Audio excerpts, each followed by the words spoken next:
महाराष्ट्र में जो राजनीतिक उठापटक हो रही है उस पर बात करने के लिए हमारे साथ महाराष्ट्र से बीजेपी के कद्दावर नेता हैं कपिल मोरेश्वर पाटिल जी। हम उनसे बात करते हैं।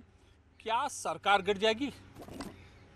अभी तो टीवी में हम लोग देख रहे हैं उनका कुछ कैबिनेट मीटिंग में डिसीजन करने वाले, सरकार को बर्खास्त कराने की सिफारिश करने वाले हैं। कानूनी प्रक्रिया क्या है मैं भी नहीं जानता हूँ, लेकिन जिस तरह का माहौल बना हुआ है, जब तक उसमें स्पष्टता नहीं आ सकती कोई बोल नहीं सकता। वो अर्ली हो जाएगा कुछ उसके ऊपर भाकित करना। स्पष्टता कहाँ से चाहिए पाटिल जी? अभी जो शिवसेना के एमएलए गुवाहाटी में गए हुए हैं, उन्होंने अभी तक उनकी स्ट्रेटेजी क्या है तय नहीं की। उनकी मीटिंग शायद वहाँ पे सुबह होने वाली थी, वो गवर्नर को लेटर देने वाले थे, ऐसे टीवी में सुन रहे थे। उनका क्या उधर डिसीजन हुआ है ये जब तक पता नहीं चलता है तब तक इसके ऊपर कोई भी भाष्य नहीं कर सकता। कपिल जी, आप महाराष्ट्र से ताल्लुक़ रखते हैं, केंद्रीय मंत्री भी हैं और काफ़ी समय से आप वहाँ की राजनीति में सक्रिय रहे हैं, तो किन किन बिंदुओं पर जो ये स्पष्टता है वो आप चाह रहे हैं? मैं नहीं चाह रहा हूँ। हाँ, आपकी पार्टी या संगठन या राजनीतिक परिस्थिति या राजनीतिक परिस्थिति? पार्टी तो अभी कहीं पे इन्वॉल्व ही नहीं हुई है। मेरे पार्टी से कोई भी सामने नहीं आया है, किसी ने कुछ वक्तव्य नहीं दिया है। तो हम लोग देख रहे हैं महाविकास आघाड़ी की सरकार है, शिवसेना का अंदरूनी मामला है। ये अंदरूनी मामला वो किस तरह से उसको हैंडल करते हैं, इसके ऊपर सारे देश की नज़र लगी हुई है। आप लोग भी तो बार बार उनसे ही सवाल पूछ रहे हैं, क्या बताइए क्या चल रहा है। तो हमें जितनी जानकारी मिली आपके माध्यम से मिली। कल तो मैं श्रीनगर में था योगा डे के लिए, डल लेक पे था, वहाँ से कल शाम को आया, आज इधर रुकने वाला था। तो महाराष्ट्र की जो परिस्थिति बन रही है वो देख के मैं अभी 2:20 के फ्लाइट से जा रहा हूँ मुंबई। वहाँ पर क्या रोल होगा आपका?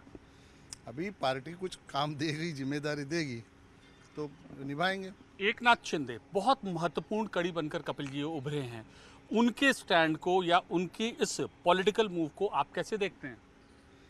देखो, जहाँ तक मैं जानता हूँ, मैं सुन रहा हूँ, टीवी में देख रहा हूँ, वो लोग तो यही बोल रहे हैं कि बाला साहब ठाकरे का हिंदुत्व उसको लेके हम लोग चल रहे हैं। तो ये उन्होंने जो कदम उठाया है, शायद उनके पार्टी के अंदर कई दिनों से ये घमासान चल रहा होगा, हमें तो कुछ पता नहीं है। अगर गुप्तहेर जो डिपार्टमेंट है पुलिस का, महाराष्ट्र सरकार का, उनको भी पता नहीं चला तो और किसको पता चलने की बात ही नहीं खड़ी होती है। इसलिए एकनाथ शिंदे जी तो मेरे डिस्ट्रिक्ट से है, मेरे डिस्ट्रिक्ट के गार्डियन मिनिस्टर है, कई सालों से मैं उनको जानता हूँ। पार्टी के प्रति उनका जो समर्पण है, मैं तो हमेशा कहता हूँ कि संगठन चलाने में वो उनका जो हथकंडा है वो ठाणे डिस्ट्रिक्ट में तो कोई उनके बराबरी में नहीं है। इतना अच्छा तरह से संगठन का काम वो करते रहते हैं। अभी उन्होंने ये डिसीजन अगर लिया है तो कुछ तो पार्टी के अंदर उनकी आवाज़ दबाने की कोशिश हुई होगी या उनके ऊपर अन्याय हुआ होगा, मुझे तो पता नहीं। मैं जितना आप लोग टीवी पे बता रहे हो वही तो मैं देख रहा हूँ। एक अंतिम सवाल, आपके साथ और किन किन नेताओं को बुलाया गया है मुंबई, महाराष्ट्र के नेताओं को? नहीं, बुलाया नहीं गया है, मैं ही जा रहा हूँ।